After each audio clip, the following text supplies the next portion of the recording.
Live from the Clarity from Chaos studios, heard worldwide, it's Dave Campbell.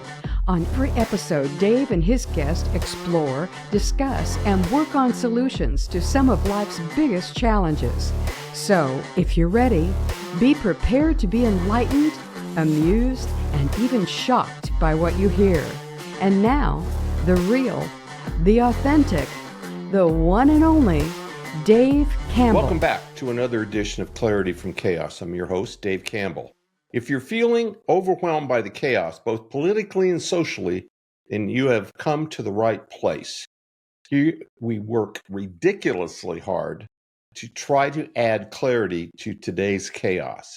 To help in that endeavor, we are pleased to have back on the show the host of the syndicated talk show, The Truth, Mr. John Gordon.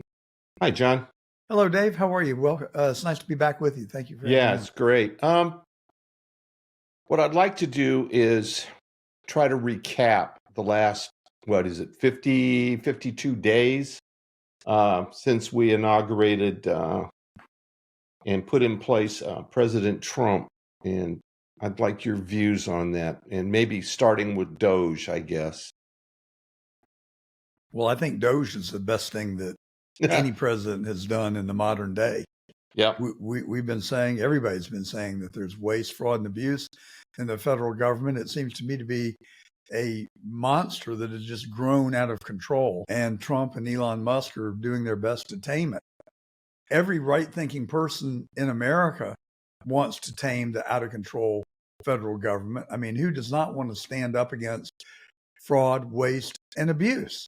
I mean, I don't understand it. It'd be like sticking up for Al Capone. I mean, I don't understand it either, John. You sit here and listen. Although I found it curious, I saw that come across on the wires a few minutes ago that Schumer elected to go ahead and support the CR that the House had put in place, and we're not going to try to shut the government down. So I think I'm disappointed. I am too, actually. I wanted them to pull some shenanigans so their popularity and their approval could take another big hit. Yeah, I am too. One thing that just bothers the crap out of me is the fact that all the Republican news shows and everything continue to try to point out the missteps for the Democrats. And I just as soon watch them flame right into the ground. And we should be talking about the things that we're doing, the things that we're fixing, the things where we're trying to go to, instead of worrying about the Democrats destroying their own political party. Well, I think you are exactly right. And I think that we do have a lot of information about what Doge is doing. The problem is the mainstream media won't report it. No. And MSNBS are sitting there being critical of everything that Trump has done. Right. And I just don't understand why you could not get outside of yourself and clap for a 14-year-old boy who had stared at cancer in the face and beat it and wanted to be a police officer and was awarded honorary Secret Service credential. I mean, why can you not applaud that? And why could you not applaud the fourth generation individual with a 6-letter athlete and a 4.4 GPA in high school who wants to go to West Point and who got in? Why could you not applaud that? I mean, they're just a party of opposition at this point, and I don't think that's going to work out well for them. But that's fine. Yeah, and that's to my point. I just assume that Carville, he leads them right into the ground. I don't understand why we have this challenge to try to explain to them and show them the errors of their ways. I just don't. To me, it baffles me as much as the Democrats being the absolute morons that they are being. Well, I think that's the trap. People assume that they are intelligent, rational human beings, and I at least have concluded that they are not intelligent, that they're not rational, and many of them are just flat out crazy.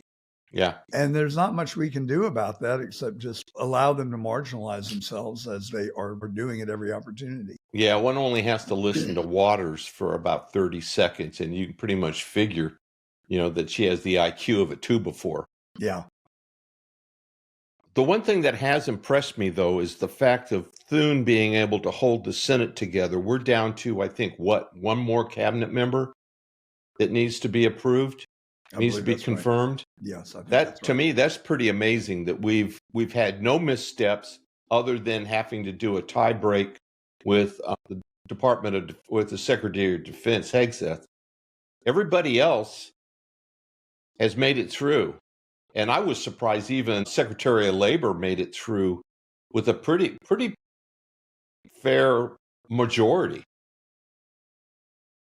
Yeah, I think Thune has not disappointed thus far. I've looked at him with a bit of reluctance. He is Mitch McConnell's protege. Right. McConnell was his mentor. But so far, so good. So let's give him the benefit of the doubt and hope that he continues to do the right thing. Well, yeah, I think the next step's going to be on the tax cuts, John. I think, now that they've got the CR and they can work on the budget, I think the CR goes out to the end of the fiscal year into September, right? Well, I think even the Democrats are smart enough to know that they don't pass the tax cuts. They're going to, and the corollary is to pass the largest tax increase that's ever been levied on the American people. And if they want to put our country right in the middle of a depression, I can't think of a faster, better way to go about it. Right. So I do believe that cooler heads will prevail and that somehow they will muddle through it to make sure that the Trump tax cuts get reenacted. I have some permanency about them. Yeah. This federal government has to be tamed. And the only way you're really going to tame it is through spending.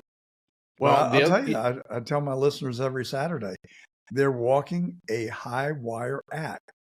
And the reason that I say that is that if the economy gets in trouble, what's the first thing the federal government does? They start spending money like drunken Yeah, they souls. throw money at the problem, right? Yeah. And that was true in 2008. The Fed became very active. They printed money and they also borrowed like crazy. Yep. And they sold debt to to foreign countries, including our adversaries. Yep. I mean, China is our largest holder of our debt, maybe second only to Japan, I think. I need to fact check that. And then when COVID hit, oh my God, that's when spending really got off the rails. Oh, yeah. We thought we were in trouble before COVID. COVID took it to a new level. And now we're, in a way, they're kind of damned if you do and damned if you don't. Because if spending money is stimulus, what is reining in the stimulus?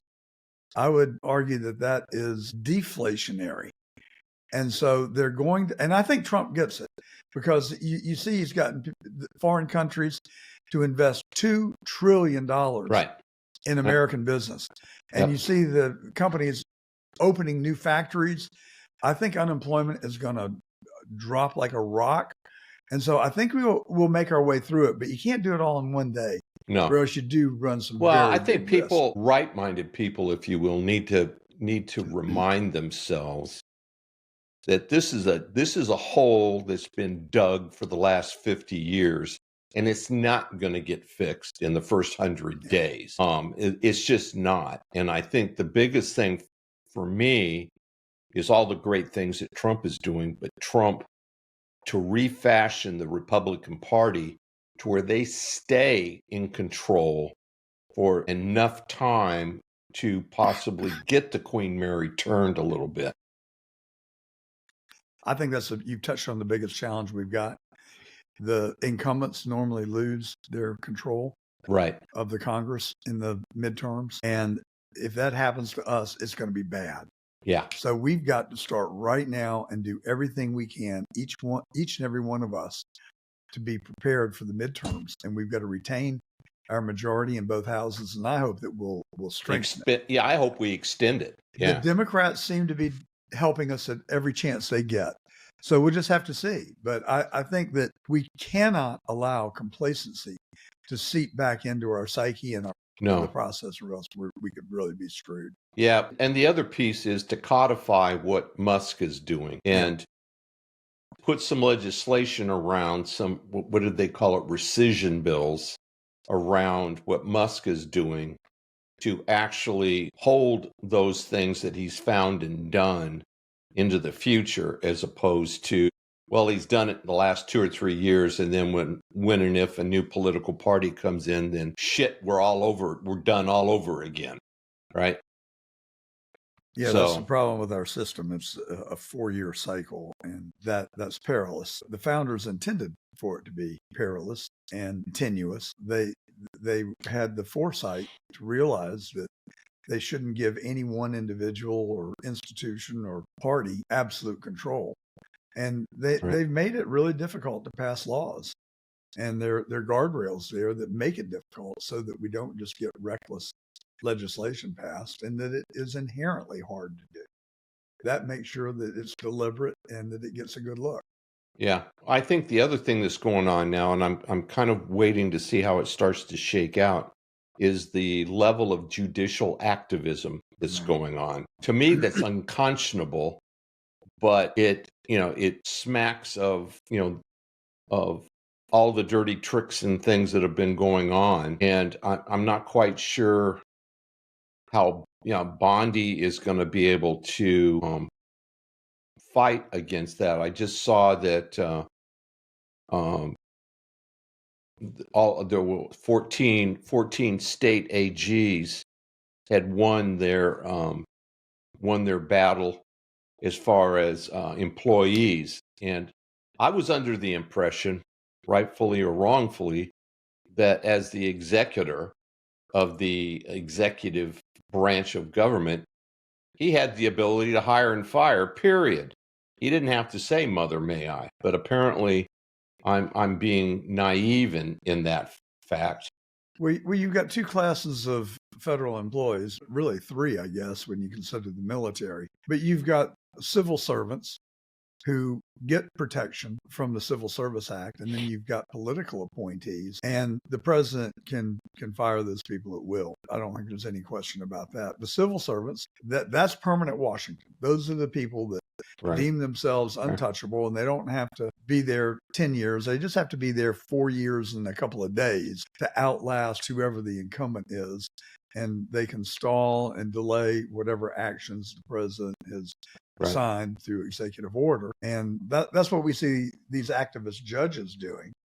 And it is apocryphal that a judge somewhere in the middle of America can reverse the order of the president of the United States. The judge probably was a political appointee and only had to run once as an incumbent, and then he's good for life. And therein lies the problem, to think that we've got an activist judges that can become the equivalent of a third branch of government is not right. I think the only way to stem that is to start impeaching judges who clearly violate their authority and who step outside the bounds of their judicial authority and the Constitution of the United States. They should be removed. I don't think you got to do that more than twice before everybody starts to get a wake-up call and say, oh, I guess I better actually follow the law after all. I think Crane, and I'm trying to think of the other gentleman, were crafting impeachment articles, but given the last news cycles and stuff like that, I haven't heard where that was at. Yeah, I haven't either. That's easier said than done. I mean, it's really hard to get rid of a judge, but it has happened before and it can happen again. And I think the Democrats' strategy is just flood the zone. Let's see how many bad rulings we can get so that it becomes impractical for the Justice Department to defend them all or appeal them all. And then you put pressure on the Court of Appeals and the Supreme Court, so you just effectively get the courts to gridlock. And that's a sad day. Yeah. Yeah, and I think you're right. I think that's where a lot of this is trying to go. I think the other thing may be that Trump can muster up enough public will and use the pulpit to drive home a lot of this stuff. Yeah, a lot of it's messaging and stuff like that, but I think he needs to go beyond. It's just like it wasn't the State of the Union; it was the speech, the joint session of Congress, the joint sessions. But I think he needs to do more of that, and needs to be specific. And I think one of the specific items he needs to talk about is the judicial activism. I think he needs to start getting public opinion, not just using X, because to me that's kind of an easy way out, but to actually get in front of the camera and do more of being Trump, right? Yeah. At least I would appreciate something like that, because there's going to have to be some enormous pressure put on these left-wing nut jobs to stop some of this. Because to your point, they're going to flood it to the point where the DOJ can't defend everything, and they can't. You know, you've already had a judge say you got to start spending the $2 billion you put the freeze on for USAID. Well, that was one decision I actually agreed with. I think that unless I'm mistaken, I think the decision was limited, and the court found that you had to pay for services that you contracted for, that you have henceforth received. And you're just saying, hey, you can't welch on your debt. You got to pay. Right. Yeah, exactly. And I'm down with that. I mean, I may not like it, but I've got a painting in my office. It's called The Contract, and it's two cowboys on horses sitting facing one another, and they're shaking hands. And that's the way I've always done business. That's the way I think that the business world should work. And I think it applies to government too.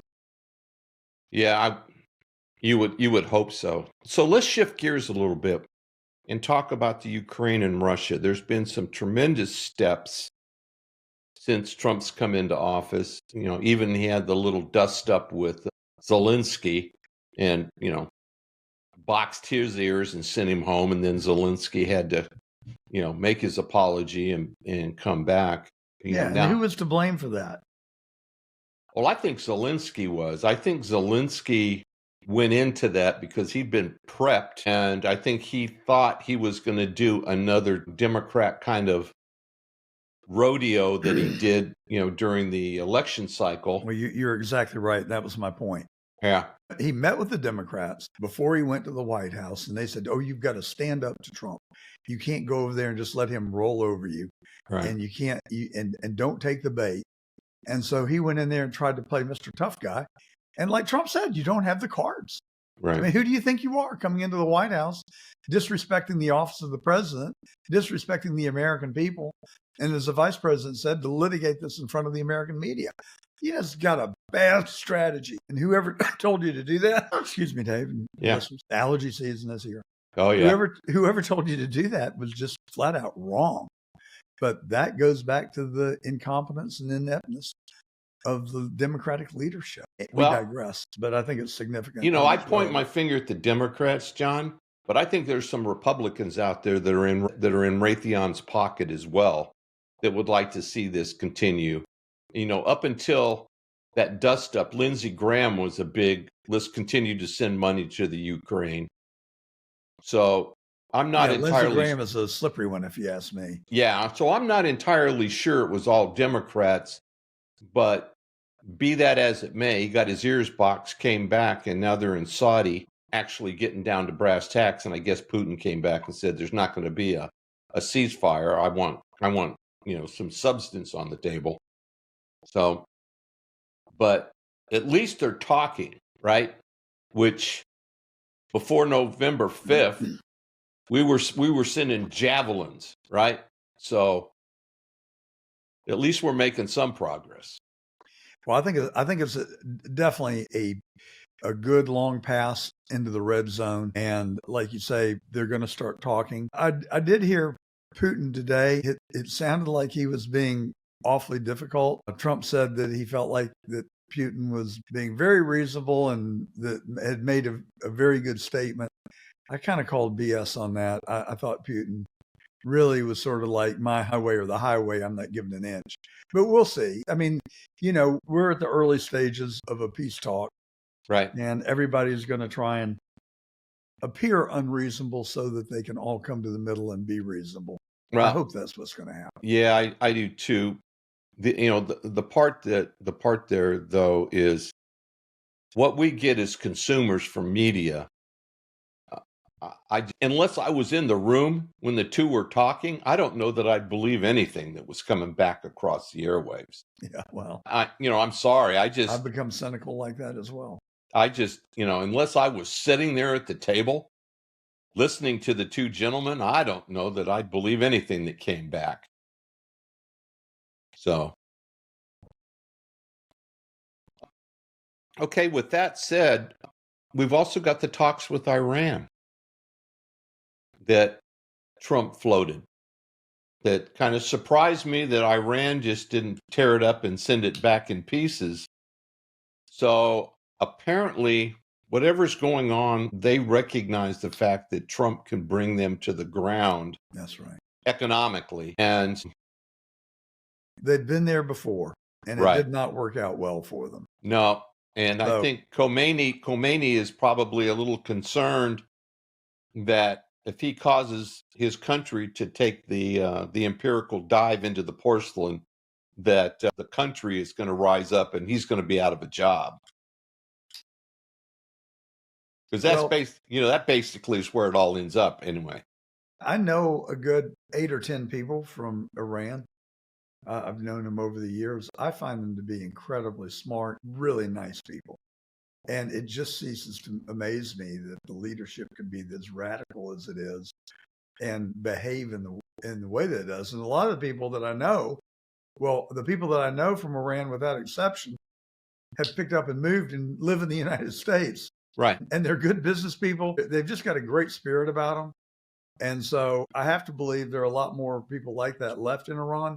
So ultimately, at the end of the day, they do call the shots. It's just true in any system of government. I think things have to get really bad to get people to rise up. And I think that Biden brought the American people to that brink.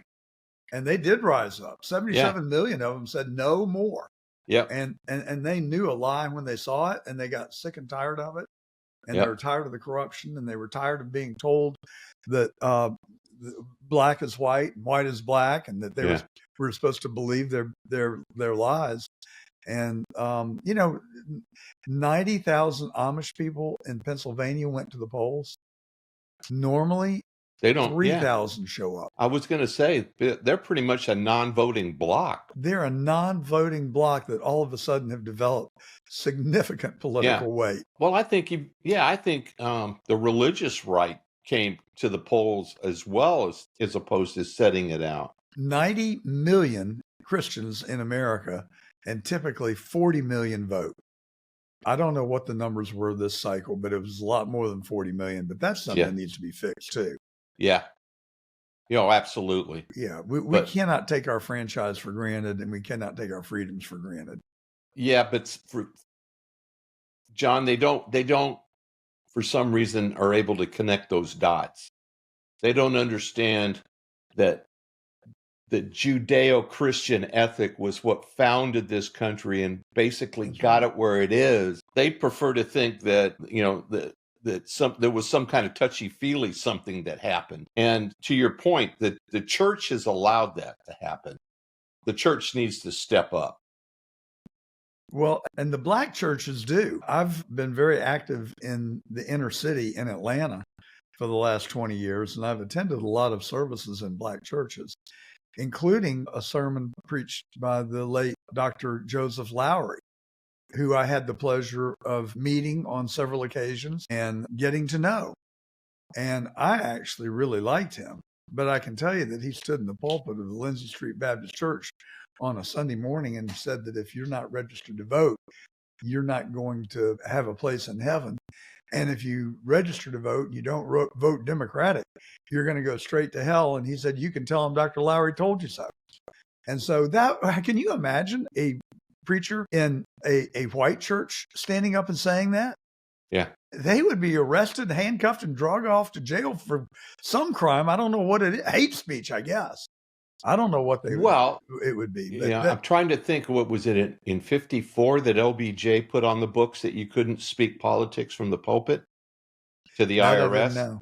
Yeah, and I think you would lose your 501 status if so compelled. So I believe that was in 54 that LBJ put that when he was a senator, got that into the IRS code. So yeah, that's one of the reasons why the church has been backing off politics all of this time.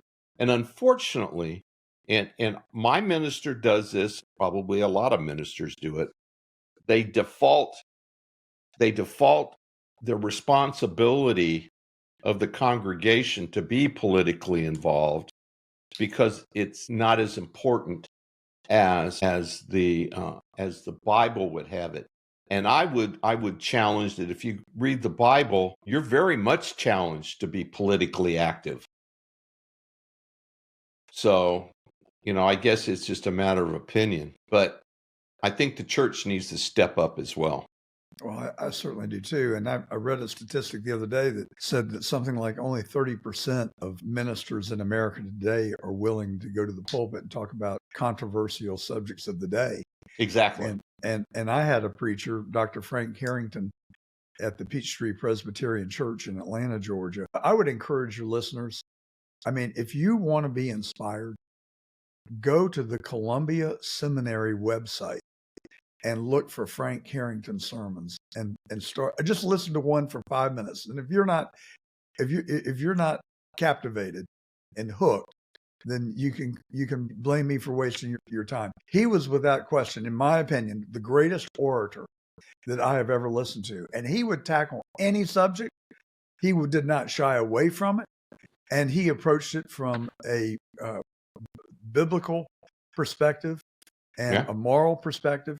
He talked about women's rights. He talked about abortion. He talked about Prince and his lyrics. Oh my God, one day. I mean, and this church it was the second largest Presbyterian church in America, largest east of the Mississippi. We had 12,000 members when Dr. Harrington was a preacher. When he came there, I think there were 3,000 or 4,000. He built that church into an incredible body. But he said, you parents do not know what your children are listening to when they close their bedroom door. They're upstairs and you're downstairs watching the TV. You have no clue what they're listening to. And he said, they're listening to Prince. And then he went ahead, he started reciting the lyrics of one of Prince's songs. And my gosh, I thought every blue-haired lady in the congregation was going to pass out in the aisles. It was vile. Yeah. He said, I don't feel good about saying these words from the pulpit, but you have to realize this is what's poisoning your children's mind. And if I have to shock you into reality, then so be it. And he was just a great. Bill Clinton read his sermons in the White House every week. And he had a mega church before we had mega churches. And I became very close to him and we were very good friends. You can count the people who've really influenced you in your life on probably one hand. He would be one of those people. Yeah. Dr. Frank Harrington, he's passed away now, but the Columbia Seminary, if you want some real good chicken soup for the soul. No kidding. God knows it's needed. Yes. So let's talk about our neighbors in kind of a closing kind of a way. We've got this pissing contest going on with Canada. Mexico has kind of surprised me a little bit, but I think there's factions in Canada that would love to be part of the United States and freely admit it. And I quite frankly think that there's probably, if you ask Mexico, the relationship could probably get a lot better, but I'd like to know your thoughts on it. What did you think about the Gulf of America? Did you have an to be honest with you, I didn't. Maybe it was because I grew up with the Gulf of Mexico. I can understand it.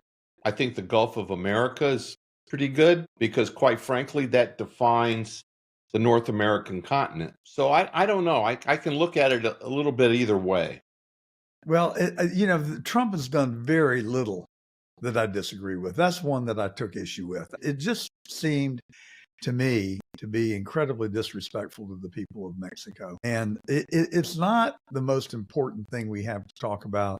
No. But since you raised our neighbors and, we'd like to get along, I think and it's been the Gulf of Mexico for as long as I'm aware. I don't know. Well, but it just seemed to be an intentional kind of bullying almost gesture. And I know some people are really going to violently disagree with that. And that's okay, because I'm like you. I see Trump's side of it. Yeah. I mean, we have probably more landmass surrounding the Gulf than Mexico does. But I'm old school. I'm kind of into tradition and culture. And so that just seemed to be unnecessary to me. But like I said, it's not the most important thing to me. Getting along with Mexico and Canada are very important. Yes, I think And so. they look, everything's dynamic. Things change. And when we had a trade deficit with Mexico and Canada 50 years ago, there may have been some justification for it. I mean, we've always been much more prosperous than Mexico.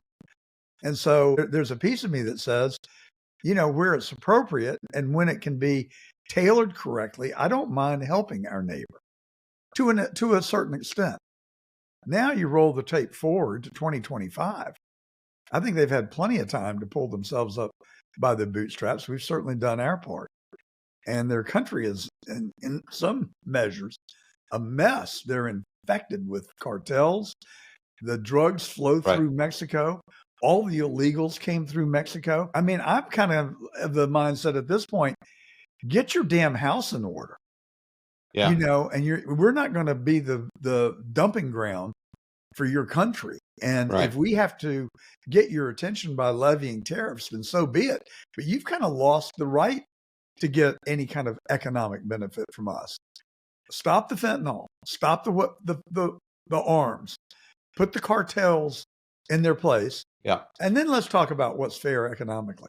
Canada, I think, is a different case. Well, you bring up Canada. Well, I brought up Canada, actually, and was surprised to find out that as much or more fentanyl comes across the Canadian border than comes up through Mexico.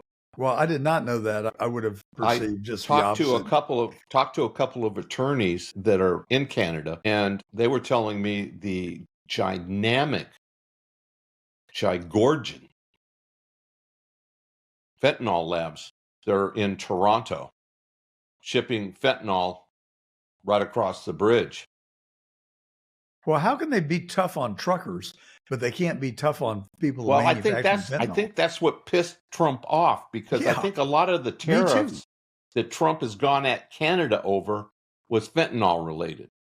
What is the motivation for any nation state to want to? I don't know. Ship fentanyl into our country. I think it's just pure profit. I think it's just like everywhere else. The people along the food chain are paid off, and they don't really care. They get their $5,000 a week for ignoring a truck full of fentanyl coming across the border, or the politicians, the judges. It's very much like the Capones of Chicago, right? Where everybody was on the damn payroll. Well, I'm kind of a libertarian at heart on social issues like drugs and prostitution, and I don't know, just list the crimes that are not really inherently harmful to another person. Right. Now, this argument gets pretty hard to make at some point. And so I'm sort of the mindset that, if you want to go out and shoot up heroin and destroy your life, then have at it. Just don't come to me for methadone treatment. Well, you've got the whole freedom of choice, right? It's freedom of choice and personal responsibility. Exactly. And that's where I'm coming from. Fentanyl, however, I've got a lot of young friends, and it has been a source of intellectual curiosity to me. I'd never heard of fentanyl until about 3 years ago. Right. And I'm like, what is it? To this day, nobody has been able to explain to me what fentanyl really is. I've gathered that it is an opioid. It's like heroin, I guess, is a cheaper version of it, but it is incredibly lethal.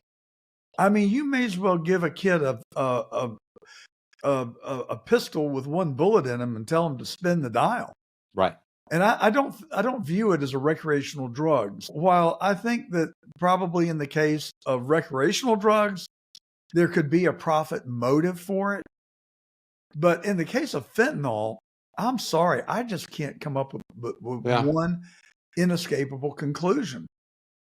They're out to destroy our country. Yeah, well, I think that's a big part of it. And I think it all traces back to China. Yeah. And China has been very clear in their intentions. They want to rule the world by 2050. Yeah.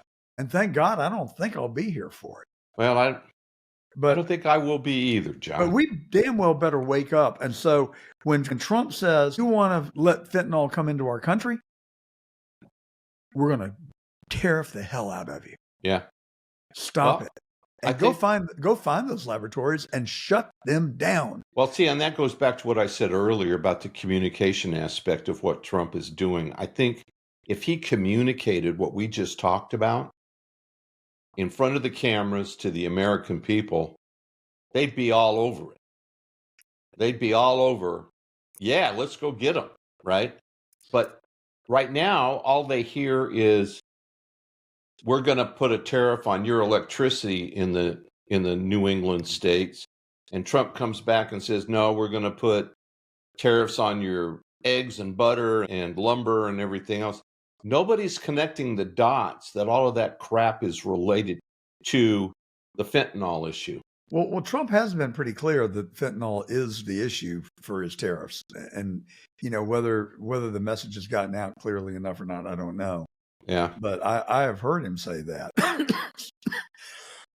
Excuse me, doggone it. I ran for public office in Georgia 2 years ago and I met over 10,000 Georgians, and I made a lot of campaign stops, well over 160, 75 days. And I can say almost without exception that I did not make one stop that some mom, dad, aunt, or uncle would not come up to me at the end of my talk and say that they had lost a child. Had been affected by it. Yeah. Fentanyl. It is an epidemic that is affecting this country. Right. And it has got to stop. And there is no wiggle room there. There's no moral justification or anything else to allow fentanyl to come into this country. None And whatsoever. And Joe Biden, did he lift one finger to stop it? Did he even ever go to the pulpit and talk about it? Not that I know. I don't think he ever did. And quite frankly, I think if they actually pushed the investigation on who signed what, when, and where, that I just don't think he was present for a lot of the 4 years. He may have been. That he wasn't. He may have been present for the first 6 months, but he went downhill so damn fast. He should have backed out of the entire situation. They should have done Article 25. We were lied to by people around him. Oh yeah, and by the Democratic leadership. They just flagrantly lied to the faces of the American people, telling us that no, he's sharp as a tack. Well, he wasn't sharp as a tack the day he moved into the White House, illegitimately, by the way. There's no doubt in my mind that it was a stolen election. He was an illegitimate president, and we allowed it to happen. Yes, we did. And we got exactly what we deserved. Yeah, and I fought like hell after the 2020 election. That's the only reason I ran for office, was because I concluded that the courts wouldn't give us justice. The media lied horribly about it. To this day, they say President Trump claims that the election was stolen without evidence. And I'm telling you, all they have to do is call me up and I'll show them the evidence in Georgia. 40,000 illegal votes in Fulton County alone, 400,000 illegal votes in the state. And I can go down the list for you. And I've seen the evidence. I've talked to the witnesses. I've talked to the forensic accountants. I've talked to our experts. And there's just no question in my mind that in Georgia, and I have no reason to think that the other swing states weren't similarly affected, but Georgia was stolen, period. Yeah. And so I had so many friends that I would try and talk to about it. I traveled the state as I was working with the legal team on this case against the Fulton Board of Elections to try and educate people. People were genuinely interested and concerned, but a lot of my friends, especially the wealthy ones that put more priority on their golf game and their Tuesday night poker game than the Constitution and the future of our country, would I don't know, I don't really believe in this conspiracy theories. And I was like, well, get your head out of your butt, man, because you're on the verge of losing this country. And I think the American people can shoulder some of the blame for what happened. We as a people, and I'm not being mean, I'm just being truthful. We as a people became very complacent and we took our freedoms for granted. And we needed something like Joe Biden to wake us up and shock us out of our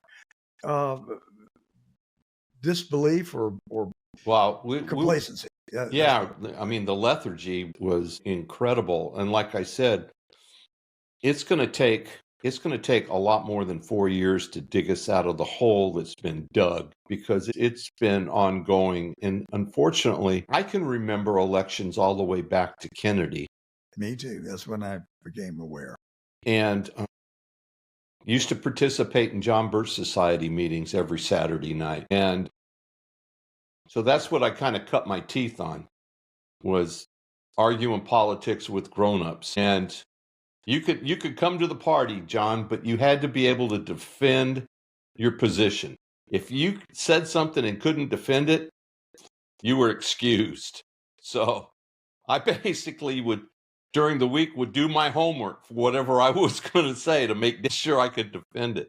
But I don't think, unfortunately, a lot of that was ingrained in the generations that we're talking about now. Yeah, because we started each day in school with a pledge allegiance to the Absolutely. flag and reading a passage from the The Bible. Bible, absolutely. And what I looked forward to more than anything was when it was my turn to read a Bible passage. I mean, I just love to be able to stand up in front of the class and read a passage from the Bible. Yeah.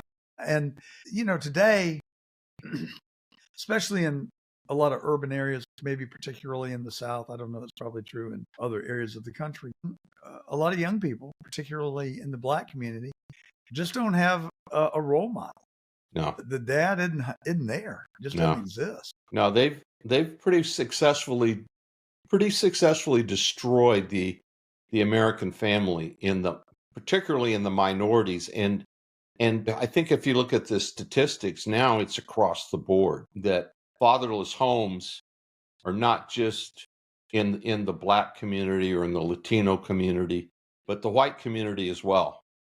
And there's no question. It's not a racial thing, No. although I think that the predominance probably is in the Black community. The Hispanic community does seem to have a keen sense of family and tend to be very religious.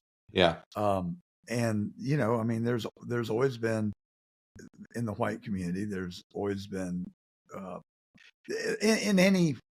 and it's not a racial thing. It's just a fact. They're good people and they're bad people, right. and it's Yep. indiscriminate of color, really. Yeah, And I'm not saying that. Again, my libertarian tendencies is you don't have to worship my God. I just want you to worship a God and follow a religion. Yeah. And just like, I don't think that every Muslim is bad. I just think they're fringe lunatic elements of the Muslim community that are bad, and they give the rest of the people a very bad name. yeah. I think you can see that across all the different societies, John. Yeah, I think so too. And unfortunately, that little 0.1% is all the hell that you ever hear about, right? That's right. And I tell you, one of the things somebody asked me, what did you learn from running for office? And my answer without hesitation was, I learned about the goodness of humanity. Yeah, I met so many people. I didn't meet a single person that I would characterize as bad, evil, or somebody I wouldn't want to hang out with. right. Tens of thousands of people, and just loving, caring, God-fearing people. And so, if there's not a role model in the house, and we're having these children be raised by children, and you can't read the Bible in school anymore, and where are they going to get their moral foundation Well, from? the church, and it goes back to what we talked about earlier. The church needs to start doing outreach, right? They need 100%. to start. They need to start filling that gap in some form or fashion. Well, and I would open the schoolhouse in the early morning and the late afternoon, Right. and open it to any and all religions. Yeah, If you want to come here and hold Sunday school or a Bible study or a Quran study or whatever it is, then encourage we've it. got a classroom for you, and participation is voluntary. Exactly. And the other thing that I've advocated for the last 30 years is, I don't want to cram my beliefs down other people's throats, but where can we find agreement? Right. Is there anything that we can find in agreement? Yeah. How about thou shalt not kill? Yeah. Can we agree on that? And Yeah. how about thou shall not commit burglary or steal? Right. And you shall not lie. Yeah. You shall not covet your neighbor's spouse. I mean, are those not things that we can't agree on? Oh, So why don't we just put them up in school and take it out of biblical terms and just say, don't kill, don't lie, don't cheat, don't steal, right. don't steal your friend's girlfriend And or then boyfriend. it becomes a great civics lesson because all of our laws are based on those original 10. Yeah, exactly. So you get a civics lesson all at the same time. That's right. But there's got to be some way that we can come together to raise a generation of people that are grounded and have an ethical and moral support system. Yeah, I think so. About them. I was just lucky. I mean, I make no bones about it. I had a mom and a dad who both loved me, and we went to church as a family together every single Sunday. I went back Sunday night to MYF, Methodist Youth Program, and we were there on Wednesday night suppers. And that was my community. That was where I felt at peace, and I felt loved and valued. Yep. You know, and in high school, maybe not so much all the time. Well, you know, high school is difficult all the way around, but yeah, for sure. I agree with you completely. Where can people get engaged with your show, your radio show, John? Well, there are a bunch of outlets that you can listen to us on if you're in Atlanta, Memphis, Nashville, Pittsburgh, Philadelphia, Richmond, Norfolk, or Morgantown, West Virginia. You can listen on the John Fredericks Radio Network every Saturday from noon to 2, or you can listen on Sunday from 1 to 3. We also live stream on Getter, Rumble, and YouTube Live. And then come to our website. All of our past episodes are there. And it's johngordon.tv. That's easy enough. Yeah. johngordon.tv. Well, we've been talking to the syndicated talk show host, Mr. John Gordon. And again, the conversation's been terrific, John, and I truly appreciate you taking the time. Well, it's my pleasure, Dave, and it's just fun to talk to you and have a kindred spirit. Well, be well, and thanks again so much, and we'll touch base as we move along. My pleasure. Thank you so much. And thank you, sir. Thank you for listening. If you would like to listen to more Clarity from Chaos shows on demand, go to clarityfromchaos.buzzsprout.com or send Dave an email at info@clarityfromchaos.com for information on previous shows. You can also listen to the show on Apple Podcast, Spotify, Twitter, or Google Podcast. Until next time, please remember, it's not about waiting for the storm to pass. It's about learning to dance in the rain. Be well, everyone.